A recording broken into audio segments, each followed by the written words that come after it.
If you asked any colourist what their number one concern is when they're grading, it's bound to be skin tones. Skin tones are one of the memory colours, and memory colours are colours that we are exposed to on a daily basis in such quantity that they actually have become tied to certain physical responses, but certainly memory responses. I've already talked in Directing Colour about the measurable responses to skin colour of blood, elevated heart rate, blood pressure. In some people that mechanism goes wrong and they can faint as soon as they see blood. So there are chemical responses, there are responses in our brain waves to certain colours. They can trip you up though, because if your viewer, like you, has a strong recognition of these memory colours and you get those memory colours wrong, by accident or by design, then they're going to be noticed. Now, you might choose to do that creatively, you want them to notice, but you might have got it wrong, and then things can start to fall apart. And skin is really tricky. If you get it wrong, people will recognise that and they will pick up on it, and you can really make people feel uneasy by having sickly skin colour, or too pink a skin colour, or too yellow, or too green, or you need to get it right. So this whole chapter is all about how you can assess your skin tones in your video and how you can make sure that they're moving in the direction of where skin tones are generally perceived to live. The idea being that if your skin tones are accurate, and in fact any time you're using memory colours, if they're accurate and you've got accurate whites and blacks and mids, as we've looked at, you're kind of building up an image that's what people expect. And remember, this is even if you're then going to later on put in a creative look that pushes these things around. You've got to kind of feed in a good base, and skin tones, even when people do often push them around, most creative looks, if you actually analyse them, they tend to leave skin alone, and they push in the kind of the coloured tones into the background or into clothing or into other parts of the scene, and actually go to great lengths to leave the skin out of that. Or, as we looked at in Whiplash in Directing Colour, they allow those colours to leach into the skin to say something about the narrative or the character development. So there's interesting things there, great, but now what I'm interested in is showing you how you can check that your skin tones look accurate. Accuracy is the name of the game here. I did the Lord of the Rings trilogy, I did the Hobbit trilogy, I did Star Wars 8, The Last Jedi, I just finished that. I won an Academy Award and BAFTA and stuff. And then I did both Nanny McPhee's, and then I did... It's difficult to remember, I've done 45 movies anyway, I know that, so far, so there's a few there. Working in the film industry, I come across all skin tones, from the very dark, almost blue-black, up to the palest, almost no pigmentation at all. As you go towards the extremities of either pole, as such, the skin tone gets pinker, and as we come down towards the equator, the skin tone gets yellower in general. And I think that's fairly true to say. What's very interesting is these days, nearly all foundations are yellow-based bases that we use. I personally have a big thing about it, because not everyone is yellow-toned in their skin, and a lot of English people, and going over to Scandinavia and everything, we're all quite pink. There might be some little bits of yellow in there, but there is now an obsession for people to be yellow, and even in the film industry, for people to use yellow-based foundations. Now, I've seen it on TV, whereby someone has a yellow face, and they have a pink neck, and they have pink ears, and forbid that they should actually put their hand up to their face like that. And it's a thing that people never really think about. If you go back to the 50s, 60s, and even a bit of the 70s, all foundations you bought were pink, and it was that English rose look that everyone went for. And of course, that didn't suit a lot of people either. If you start putting pink tones on a yellow skin, it goes grey. So that doesn't work either. Now we've swung the other way, gone very, very yellow. But I tend to use red pigment and stuff in my foundation sometimes, just to put some pink, a little bit of pink back in there. I mean, it's a minute amount, but just to put some pink back in there. You have to rely on your eye, and you have to have good light, and you have to go, that looks okay to my eye, and that's all you can go by. Because these days, when filming on HD a lot, when it goes off to the editor and everything else, They can do anything they want, and you don't have a good idea of what they're going to do. So you have to trust your eye more than anything else, really. So what makes skin the colour that it is, and what ties it together across all the different ethnicities? Well, one of the big things is the pigment melanin. Melanin is a pigment in all of our skin that simply is darker or lighter depending on how much exposure your skin has to sun. So being Caucasian, I have less melanin than someone who would be of African descent. So I have less pigment in my skin, but the pigment is the same. It's just the quantity of that pigment. My ethnicity means I have a lighter shade of skin, but it's the same hue, it's the same colour because it has that melanin in it. But it's also a combination of other things. It's not quite as simple as just melanin. For example, we have the blood vessels underneath which are carrying hemoglobin and the colour that is inherent in hemoglobin. Again, it's a consistent colour, which is good. So the concentration of the pigment melanin, the blood underneath your dermis, which is underneath the epidermis. So you have melanin in the epidermis, and then beneath that the dermis, and then in the hypodermis, which is the area underneath that, you have your fat layer.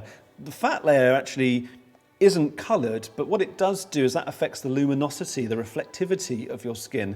So there's a number of things at play here at a biological level which will affect the way that skin appears. There's also things like whereabouts in the face or hands or feet or of your subject, the way that they will appear as well. So, for example, in neck areas, you tend to have more yellow because the blood vessels are deeper, they're further back, and so there's not so much of that red coming through, and there's more of the melanin and the other features of your skin giving a colour. Whereas on your cheeks and your forehead, you tend to have capillaries and veins and things that are carrying blood flow around those areas much nearer the surface.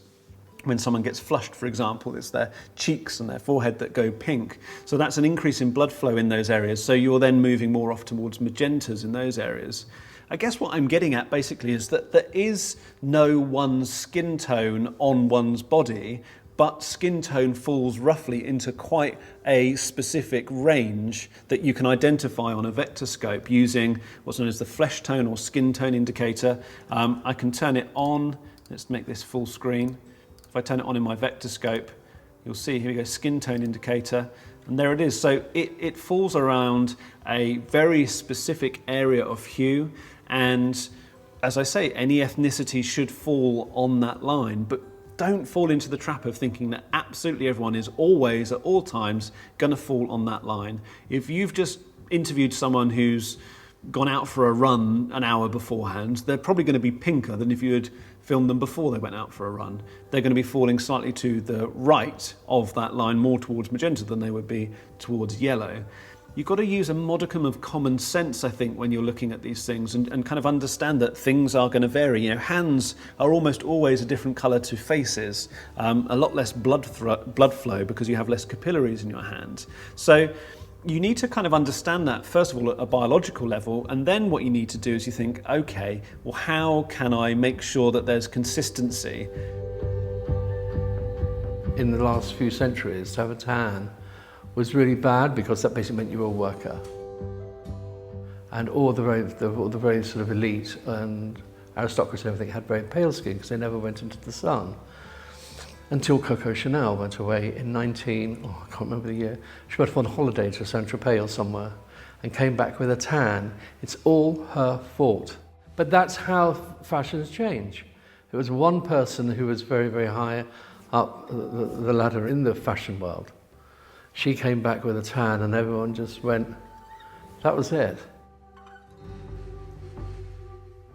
It's very difficult because no, there isn't a perfect skin tone. You know, and if you are not careful, you can, if you're making people like, they can all be the same colour, which is really bad, because we're not. None of us are doing. I mean, look at a footage of just people walking down the street in a crowded street, you know, and all those heads are bobbing on a really long lens, and they're all so different. It's not true. So to say there probably is for people who work in cinema or something, and they want everyone to be of a light tan colour because they think that's sexy and attractive. But it's a bit boring.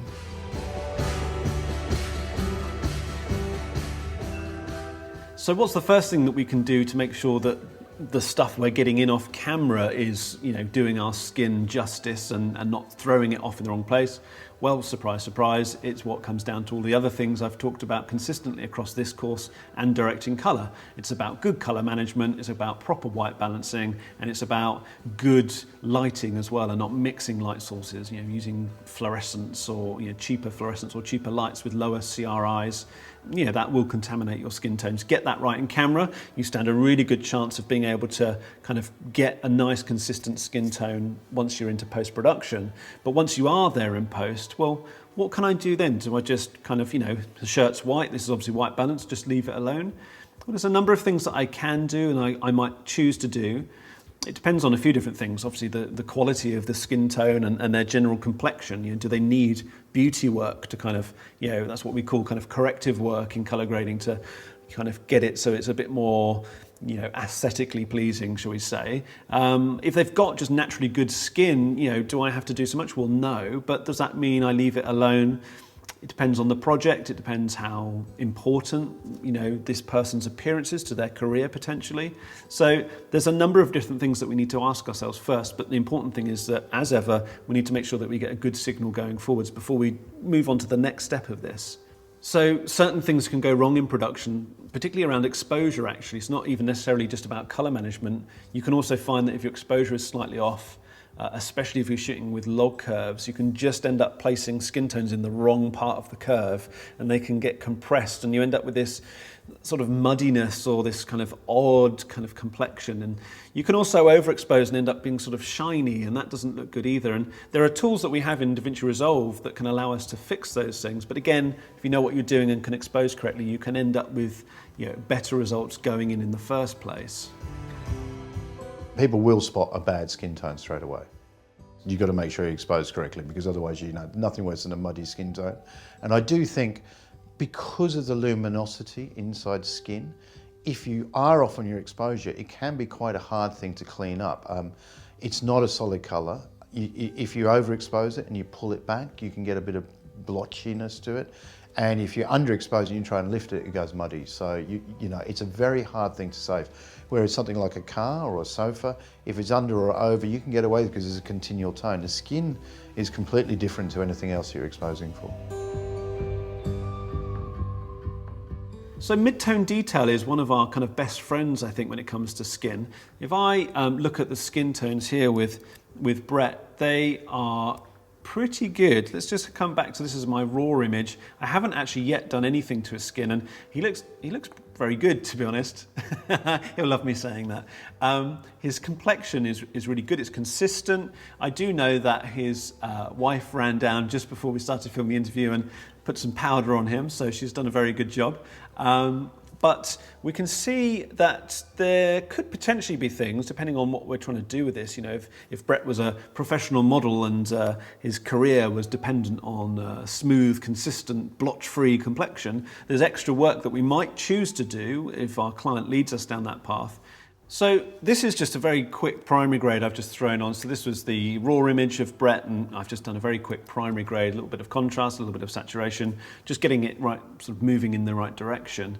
If I just add a second node, what I just want to do is just show you how quite a good technique here is to just click around various different parts of their skin and get a kind of a sense of where they're falling. So if I have the vector scope open, and let's make sure our skin tone line is on.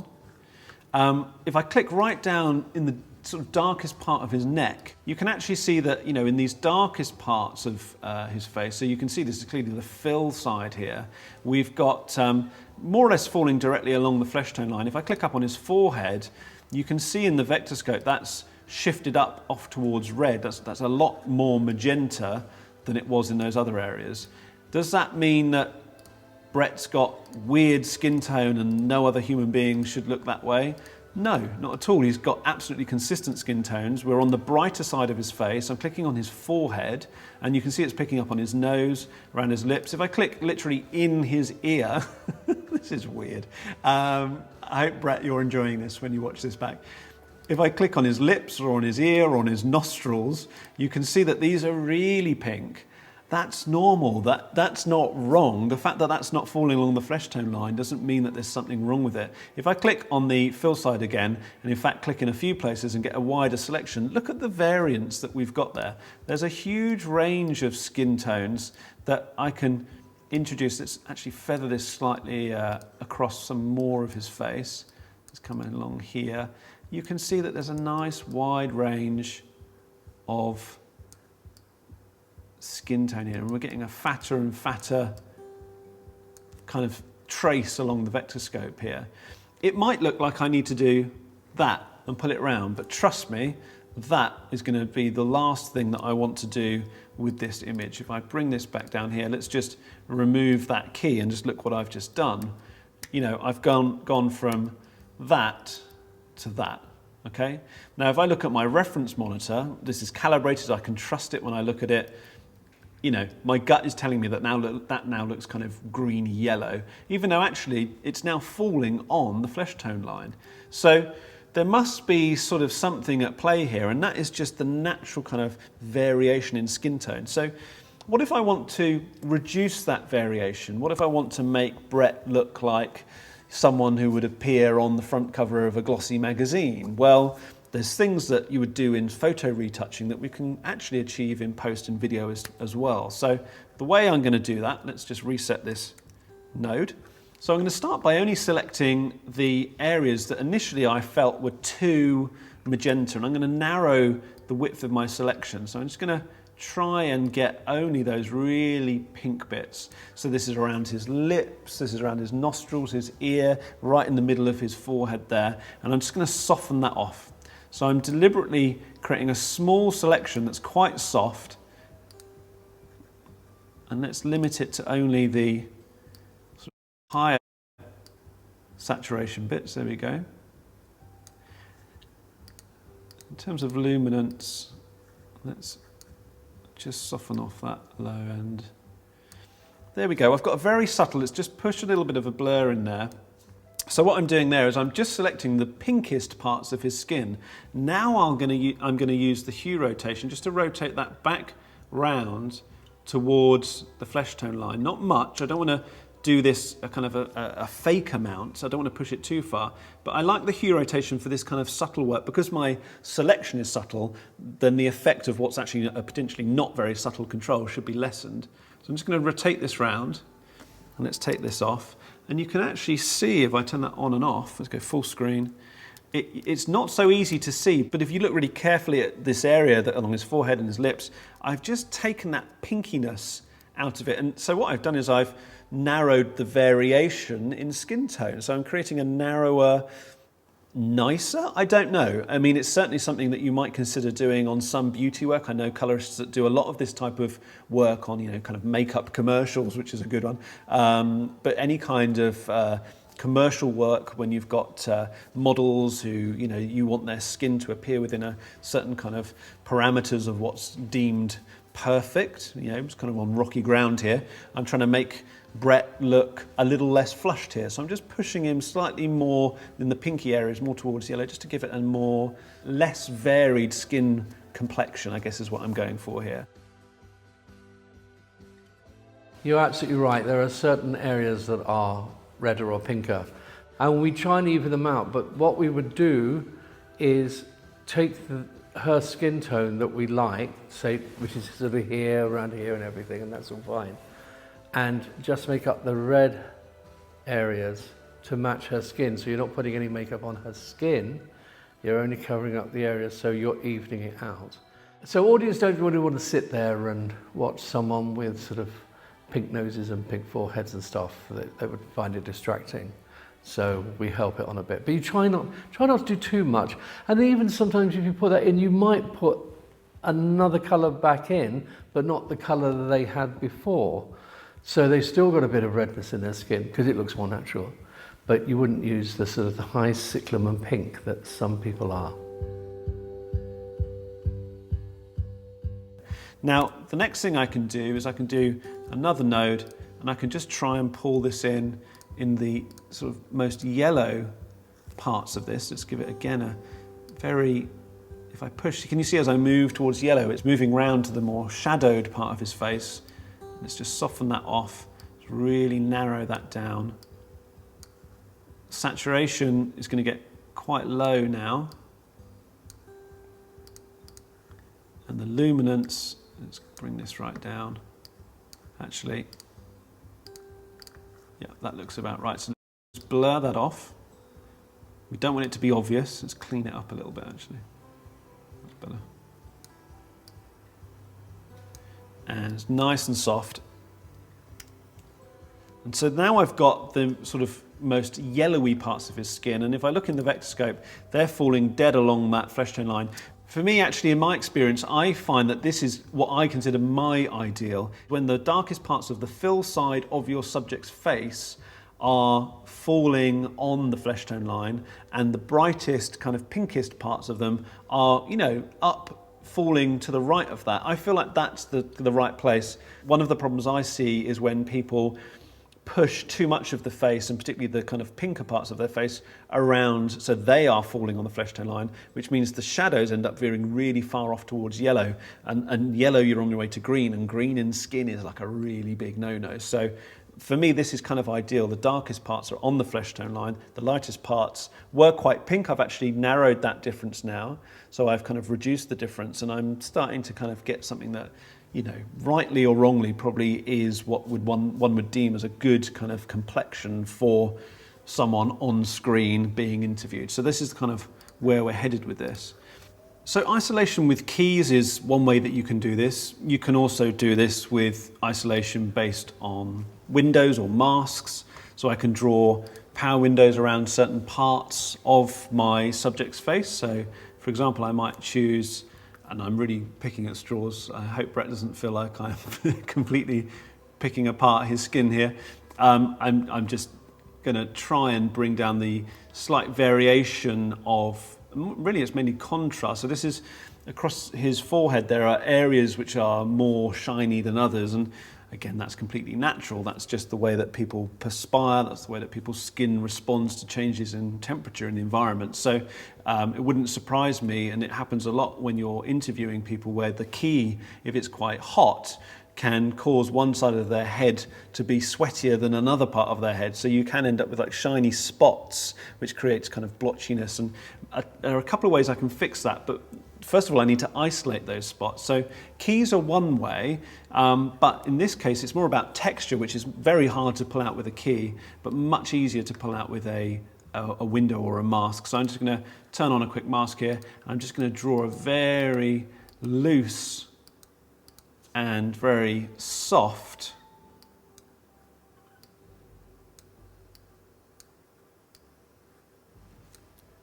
just turn it off, very loose and very soft power window here. And so what I can do to reduce that difference is I can use my mid-tone detail. So mid-tone detail is a fantastic tool inside DaVinci Resolve that allows me to adjust the variation, if you like, between midtones. So if I push it up, I'll see one thing happening. If I push it down, I'll see another thing happening. And you can just about see it's very subtle. It would be very hard to pick up, actually, to be honest, on our screens here, but I can see it with my own eyes. There's that variation just coming out. I can also lower the contrast as well. So if I turn that off and on, it's just slightly taking away the shininess on that one area of his head. And that's giving you, it's kind of, you don't want to push this too far. You do not want people's skin to look like plastic. It really, really is 10 times worse than if you just left it a little bit shiny. Everything I'm talking about it should be subtle and should be very, very gently kind of teased in. So lots of feathering with your masks and your keys, small areas at a time and small adjustments at a time. And just kind of, you're just very subtly moulding it and sculpting it just to try and make the most of what you've got rather than trying to make someone look like artificial. It's just never going to look good. So that's not what we're trying to do. So another way that you can achieve the same thing in terms of subtly moving parts of someone's skin tone's hue to other hues, so I'm just using hue rotation, would be to isolate them either with keys or windows, and then use hue versus hue controls or hue versus sat controls potentially to just subtly move them. is better if you use a key or a window first, just to stop it from kind of bleaching, because it can be very broad, this control.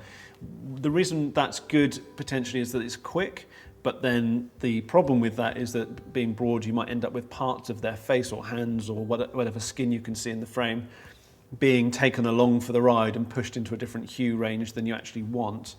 So what I could do potentially here is take a sample of the most yellow parts of Brett's skin and push them to different areas. Now you can see you can see that it's got a very wide selection there. I can narrow that selection, and normally a good way to do this is to make a very obvious change. It's also just fun making Brett go green. Is to make a very obvious change and then narrow the width of the enclosing anchor points either side. So if I input hue and just very subtly move that across, so I want to move it more towards yellow, and then if we close off this side and just get rid of some of those reds and then shuffle this, let's move it right over here. There we go. You can see that although it's still an extreme change, it's clearly now only happening in this side. So I'm shifting the weight of my selection off towards these yellows. Let's now select that. Now I've got those anchors where I want them. If I click to select and then double click the hue rotate, it will leave the anchor where it is in terms of its input hue, but it will just send it straight back up so that it's flat, meaning there's no change. Now I can just hot scrub very subtly just to add in the color that I'm after. So if I'm going down, I'm going to be pushing it towards green, so more yellow. If I push it up, I'm going to be pushing it more sort of warm and more towards these reds. So that's what I'm going to do. I'm just going to slightly push that up just to get a little bit more warmth into that side of his face. So hue versus hue can be a way of doing this. If you find that someone's got kind of a good complexion, but they're quite bright. So this could be that, let's say that someone has naturally quite yellowy skin, but they have gone jogging that morning or something, so they've got quite a lot of saturation in their cheeks, but it's not actually necessarily pushing it in the wrong place. You can of course use your hue versus sat to select a range of the hues that you're potentially struggling with, and just kind of not change their hue, but just pull back the intensity of that hue so that it doesn't kind of stand out above other parts of their face. So I reckon with hue versus hue, with power windows, with keys, with hue rotation, mid-tone detail, you've got quite a range of tools there to kind of rein in any errant skin tones, any kind of blotchiness or shininess, and hopefully kind of present, as I say, it's kind of open to interpretation, but what one would generally consider to be a kind of a beauty style, commercial style skin tone. And you can start moving in that direction, and hopefully your client will be happy with what's going on with your skin tones. When I was doing The Hobbit, and we did makeup tests, and we matched the prosthetics to the skin, because we were using red cameras and we were shooting at 48 frames a second, when we actually saw the test, everyone looked like they had jaundice. We had to put pink back in because they were yellow. To the eye, they were fine. We thought, oh, that's fine. They look like normal skin. When we saw the rushes, they were bright yellow. Really, really awful. And so we had to go back and do another lot of tests, and we had to make them pinker than we thought, so that when they've been through the processes that they were using, they actually looked normal. So they looked very pink to the eye, but they looked okay on film. Once you've got your skin tones looking good, it might be that later on in the process that your client wants you to kind of get creative and start pushing in a look. That's all well and good, and if you're coming from this good starting point, then that's absolutely fine. You can push that in later on, but you might want to protect your skin tones whilst that's going on. So you might have quite a complex node tree by this point. You might have quite a few layers built up, and you might then need to push in a look to the image that only affects areas outside the skin. To do that, as with any selective correction, you need some kind of mask or key. And normally what one would do is you would make a selection based on the skin colour itself on the skin tone using a key, and then allow yourself to push that look in around that, so everything else. The problem is that you might have, by the time you've got through all these different corrective nodes, you might have trouble selecting a key based on where you've got to by that stage with all these subtle changes. For that reason, you can create what are known as parallel nodes. A parallel node will allow you to pull in a key, and you can essentially change the point where it pulls in that colour information. So this parallel node could be way down the line. It could be loads of different changes that have happened before it, but I can tell it to actually connect back and reference the original, or probably more likely the initial technical grade that I did after the raw image was brought in. And I can tell it to pull in its key from that, where the skin tones were at their most kind of pure and unsort of messed around with. And it'll allow me to make a nice clean selection from that, and then essentially push in my grade around that, and sort of, you know, you can let it sort of blend in a little bit if you like, but you tend to find that skin tones are protected quite well by using parallel nodes that are pulling in skin keys from much earlier along the node tree than you might be able to do with just a series of serial nodes coming along. There are even effects that are built into DaVinci Resolve that allow you to refine faces specifically. So in the Open Effects tray here, I have Resolve Effects Refine, and there's one called Face Refinement. Sounds promising. Let's drop that on there. This is really clever. So what it allows you to do is actually analyze your clip, and it will go through and it will find that face, and then it will track where that face is going throughout the entire duration of that clip. And once it's tracked that, it knows where the eyes are, the nose is, the eyebrows, the lips. You can then, there's a huge amount you can do. I'll take you quickly through it, but there's tons and tons of things that you can adjust, like the colour of the cheeks, the colour of the forehead. You can adjust overall kind of complexion consistency. Basically all the things we've been talking about built into one effect. You have to be slightly careful with it, because if your subject's moving an awful lot, it can struggle to track their face. And if there's any inaccuracy in the masking and tracking, then that will translate to a slightly dodgy effect if you start pushing in colour to the cheeks and it thinks the cheeks are here and they're actually here. But I find it's actually pretty accurate. It's also a bit of an extra drain on your computer's resources. It's you know, doing extra work, it's taking extra time to process this tracking. But it can be a really nice way of creating a kind of a skin refinement mask that's a built-in tool built into the program ready for you to use. There's things like face mask softness, there's size, you can adjust the actual size of the mask itself. So we can add smoothing, we can increase or decrease the detail size and add in details. This is essentially the mid-tone detail. We've also got a really nice one that I like. So there's an eye retouching one. So they say that the eyes are the windows to the soul, and I'm always really careful when lighting interviews in production to try and get catch lights and to try and create a little sparkle, you know, that kind of soul coming through, if you like. And what's nice about this is it's got a built-in sharpening and brightening tool built in it. So we've got eye retouching, sharpening, brightening, eye light, and eye bag removal. I wish I could walk around everywhere I went with an eye bag removal tool. I have always very big bags under my eyes. It's the late nights I get as a colourist. But we've got eye bag removal, which kind of softens and brightens. We've got eye light, so we can brighten up just his eyes. You know, I do stupid things so it becomes more obvious. But we can really brighten up the eyes. We can sharpen them as well. And you know, you can overdo it. I think of all the tools, this is the one where it's really easy to overdo it. But, you know, let's have a look at blush. So we can add in, I know that Brett's going to watch this, and I know he's going to be very cross with me.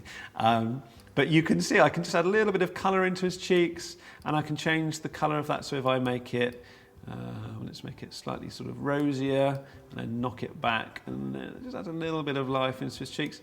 We've also got size, so we can increase, you know, how much of the cheek is it? Is it just on the tips of the cheeks, or is it across the whole cheek? So obviously at this point I've just gone through and actually kind of got my skin looking how I want it, so to do this would be wrong, but this can be a way of, I had someone once actually who I was interviewing, and luckily it was a two-shot interview, and so I could see in comparison to the person that was next to them there was nothing wrong with the camera. They just naturally had very very luminous, very reflective skin, but there was very little colour in it. It was quite surprising. They looked quite grey. And, different people have different skin. They have different, they have different cardiovascular systems. There's different kind of hues and intensities of hues that you get in variations of skin tone. And this person just had very little skin colour. And I actually found that this tool worked really well because with an absence of colour, there wasn't much I could do really in the tools without it looking kind of fake, or certainly taking a lot of windows. And it was one of the times where the face refinement effect really kind of came to the rescue, and I was able to use the blush retouching to just push a bit of colour into their cheeks, and it worked really well. And it was a relatively short snippet of an interview, so I wasn't there kind of waiting for ages for it to analyse and kind of track the face as it went through. So you can see the kind of things we can do: forehead retouching, cheek retouching, chin retouching, and there's a global blend at the bottom. I think there's some really nice beauty work that you can do with this tool, and it's worth kind of having a look at it and seeing if it can rescue or just enhance skin tones that you're working with on a particular shot at that time. Right, I'm just going to remove that effect now that we've had a chance to play around with it. I really like that face refinement, but I'm going to get rid of it now. And let's talk about one last tip. In terms of reflectivity though, with Caucasian skin and dark skin, you can get these quite highly reflective spots, and depending on how much oil is in their skin, and it's very easy to clip. And bald people, I'm afraid we are one of the more guilty parties here. It's actually very simple to end up with hot spots on bald people's heads, and there's many a blog and other pieces where I've appeared on camera under bright sunshine, and my head is just like a big beacon of clipped highlights. There's only so much you can do, but one little rescue that I think can work quite well is to deliberately tint the clipped area. If I now come in and just use a simple key just to select the area that's now too hot. So I'm going to bring up my brightness here. Let's lower off the soft, bring this up a bit. So it's just this area here, it's just really bright hot spot. We don't want, we don't want to kind of make it too big. And maybe that soft is a little bit too, there we go. Okay, so with my selection on just those brightest areas of his skin which are starting to clip, what I can do is I can just say, well, look, there might be a bit of clipping there, but I can push in a bit of colour. So I can literally tint it with a kind of a skin colour. So even though it's still clipped, it will have the hue, at least, the colour of the skin that's with it. So it doesn't work if it's a very large area of clipping, but if you do have one, where, for example, I've seen stuff of me which I've shot where I've got just a small little circle of actually not clipped but verging on clipping, sort of like 100 IRE exactly, or even just slightly over, and there's data there is detail there, but it just looks like it's flared off. And it can be a really quick way of just key to select that area, push a little tint into it that matches the surrounding skin tone, and you can actually sometimes get away with a rather convincing fake skin to recover what otherwise would have looked like a sort of nasty clipped area of their skin. So that's another trick to kind of allow you to recover what could be potentially a lost shot. I think, to summarise then with skin, there is no such thing as a perfect skin in real life, but there is such thing as a kind of, as media sees it, as print media, particularly photography and film is part and parcel of that, of what one deems to be acceptable skin tones. And we need to help ourselves by capturing good, clean colours and accurate colour management in camera so that we can get as close to ideal skin straight off the bat, and then we can start to refine and maybe narrow the range of differences between our hues and soften areas that need softening to make them look less shiny or blotchy. And there's a number of effects and a number of tools within DaVinci Resolve and indeed any colour grading package or any tools that are in your editing package that you might use that will allow you to soften or sharpen or change the gamma or refine the hue, that can allow you to just kind of bring in a little bit of this discrepancy that might potentially seem unwanted with skin. These are things that I don't necessarily do every single time, but I just think interviews for me, they're a critical part of the work I do. There are always interviews in pretty much everything that I produce, and I think that you offer an extra level of professionalism, both to the person that you've interviewed and also obviously to your client, to deliver to them something that you just look at and you think, yeah, that just looks rich and clean, and skin tones look healthy. And as I say, if they don't, people will pick you up on it very, very quickly. So hopefully these tips will allow you to get exactly what you want out of your skin tones and your projects in the future.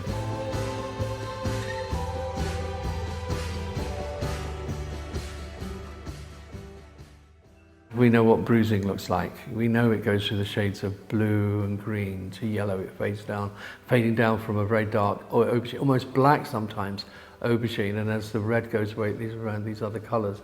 Now that's quite a good way of making someone really broken down, is by using those colours which aren't we would not consider natural in a normal day-to-day thing. You know, blues, greens, yellows and stuff. Yellows are really, really good because they, you know, you're sort of accentuating a bit of jaundice or something, but it just looks like the skin's one stage away from actually starting to disintegrate, so it's really useful.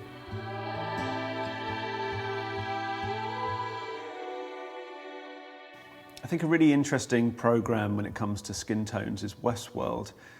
It strikes me that it has an incredibly clean look to it. Everything's kind of very natural. It's not actually pushing any kind of strong look at all. It's very high contrast, it's crisp, but the skin tones really jump out at me because they are kind of like I was talking about with interviews. For me, I want interviews to look really clean. I don't want skin being sort of pushed around too much, or certainly for the corporate interviews that I'm doing. And it kind of strikes me with Westworld that it's very similar. And I was kind of surprised initially because you get so used to shows like Game of Thrones and Stranger Things, where there are really strong creative decisions being pushed in through the colour look of the programme, and Westworld seems to stand apart in as much as it's very matter of fact, it's very realistic. And I was trying to think if there was any kind of potential justification for that, or is there no justification? Is it I find it hard to believe that there wouldn't be some kind of justification for that. And the more I thought about it, I thought again about the narrative and how that might give some clues as to the colour look that's used in the show.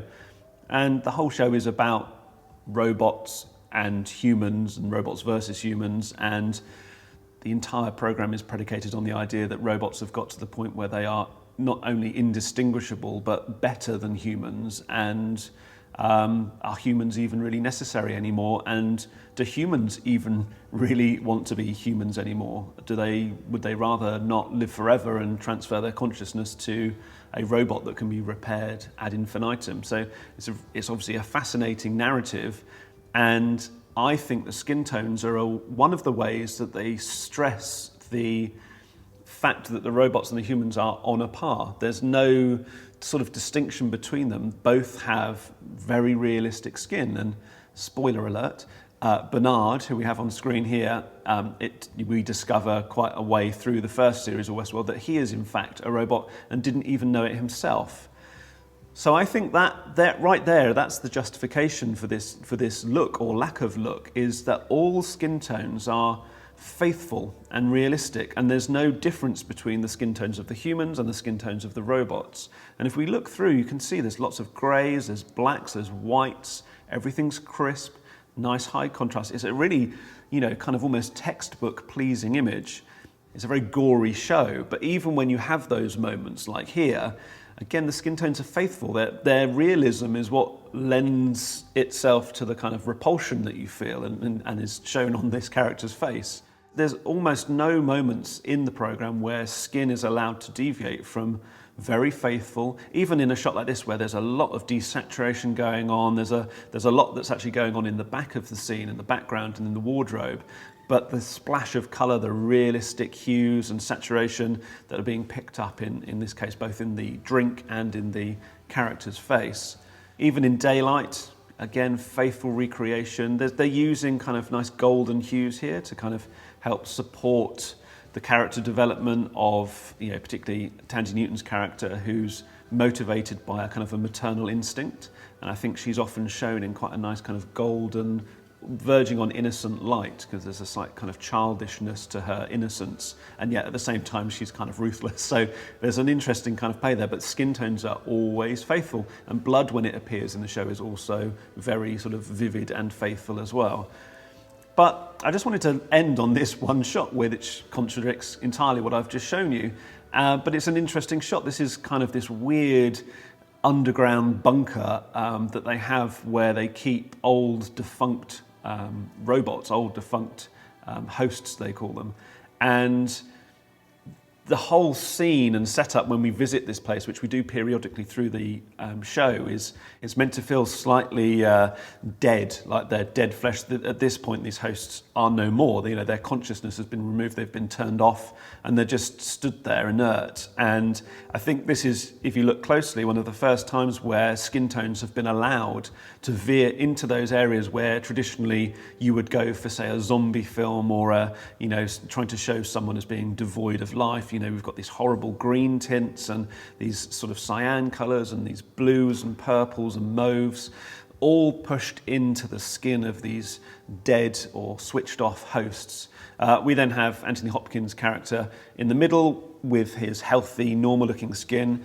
I don't know how much to read into the fact that they've allowed some of this green light to just spill onto that side of his face. It could be just, it was incidental light, but I suspect that nothing like that would be allowed to happen on a set of a multi-million-pound show like this. And also the way that it's kind of half lit on his face as well. There's like a stripe of kind of natural skin tone, and his eyes are allowed to feel natural, but there's that side that's kind of normal, if you like, and kind of like a white light, and then there's this side that's this nasty green light that's also hitting the side of the host that's next to him. The host that incidentally looks the most like a zombie of all of them.